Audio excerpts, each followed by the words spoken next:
Let's look at another example of how to find the greatest common divisor. This process is called the Euclidean Algorithm method, and it's really great when you're looking at GCD for two very large numbers. So if we're looking at numbers like a and b, they need to be whole numbers greater than 0, and between a and b, one of them naturally has to be larger than the other. Let's go ahead and pick to call the larger number a. Then the GCD of a and b, the two numbers we're starting with, it's actually equal to the GCD of r, which is the remainder when a is divided by b, and b. This is great because it's going to allow us to shrink the numbers we're working with. So let's assume that a and b are large. Then when we do a divided by b, the quotient is going to be smaller than a or b, and the remainder will be as well. So if we're looking at the GCD of a and b, we will divide a divided by b, and then we will use the remainder and look at the GCD of the remainder with the b term.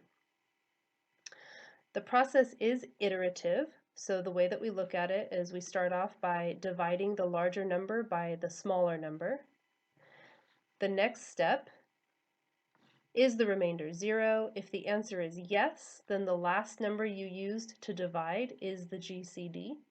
If the answer is no, then you need to swap your dividends and divisors. I'll show you that in a moment.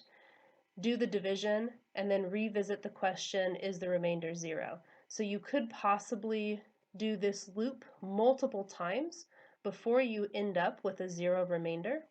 And you'll keep doing this process until you end up with that 0 remainder, and that's how you'll finish it. Let's take a look. In this example, we're looking at the GCD of 10,764 and 2,300. And we want to know what the GCD is. Now I'm going to walk you through a typed up example, and then we'll do a handwritten one.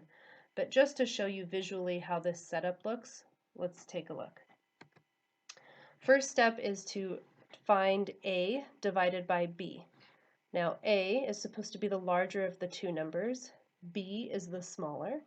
So we're looking at a divided by b, in other words, 10,764 divided by 2,300. We work that division out as usual, and then look at the remainder.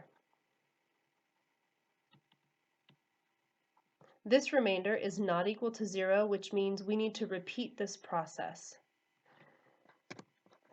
In our first step of the Euclidean algorithm, we are swapping out the number 10,764 with a much smaller number. We're replacing the large number with the remainder after doing our division. And then we repeat the process if our remainder is not 0. Visually, when we look at our division, what looks like is happening is our old divisor becomes our new dividend, and our remainder becomes our new divisor. So we're crossing over, repeating the division here the same way that we did a divided by b in the first step. Take a look at your remainder. Is it 0? If it's not, then we need to rewrite our GCD statement. We're going to take the larger number, which this time is 2,300, and replace it with our remainder, 736. Since the remainder is not 0, we need to repeat this process. So I've copied that last step onto this slide so that we can continue. Remember that your old divisor becomes your new dividend, and your remainder becomes your new divisor. So we cross those over, do the division, a divided by b. Look at our remainder. The remainder is not 0, so we need to rewrite our GCD statement. We're going to replace the larger number with our new remainder, and then repeat the process. In this last step, we do our a divided by b step. Look at our remainder. We find r equals 0, which means we can stop.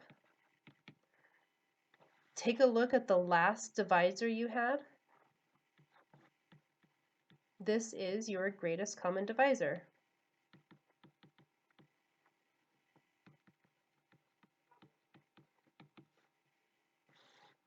So for our final statement, we have our GCD of 10,764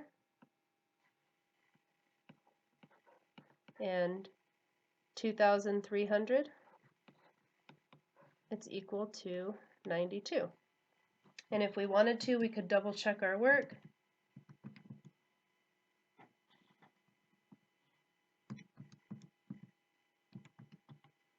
If I divide 10,764 by 92, I get 117. So 10,764 is equal to 92 times 117, and then 2,300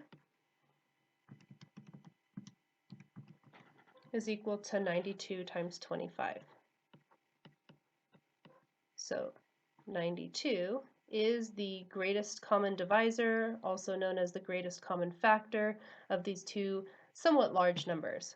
Now be prepared that you will have a quiz on this, and I will give you numbers that are at least this big to demonstrate the Euclidean algorithm process. Let's try another one.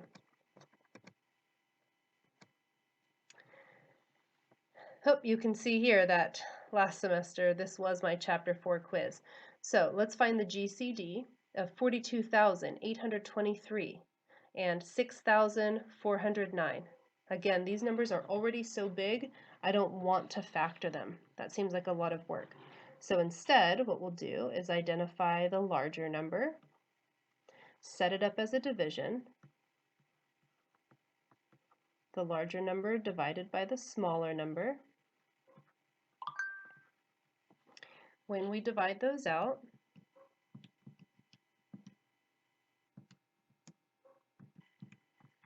I get a quotient of 6. So 6 times our divisor is 38,454. That's what we'll subtract in our division here. So we have 42,823 minus 38,454. That leaves us with a remainder of 4,369. The remainder is not 0, so we need to repeat this process. 6,409, the last divisor we have, now becomes our dividend.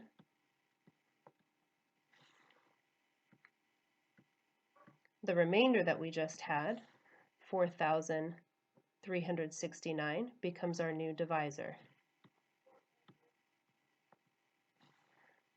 And then we can divide.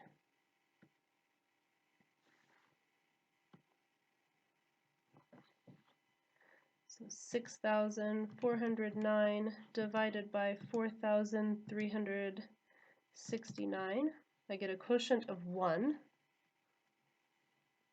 So 1 times 4,369, that's what we're subtracting. We can go ahead and type that into our calculator.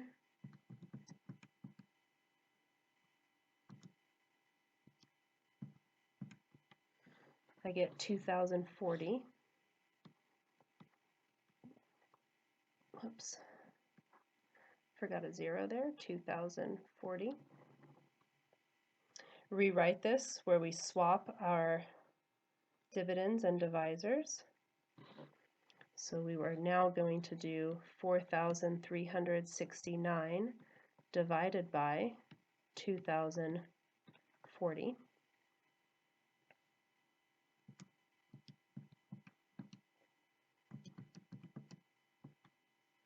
I get a quotient of 2, so 2 times 2,040 becomes 4,080, We can do our subtraction here. Just going to use my calculator. 4369 minus 4080, 289. Again, the remainder is not 0, so we need to repeat our process. I'm going to carry this up to the top of the page here. So we'll do, how many times does 289 fit into 2040? I get a quotient of 7. So 7 times 289 is 2023. 2040 minus 2023 is 17. So 17 will become the new divisor, and 289. Notice that we're dealing with much smaller numbers here. This is why the algorithm is so great. So 289 divided by 17, I get a quotient of 17. 17 times 17 looks like it's 289. Our remainder is 0, so we stop. Go back to our last divisor.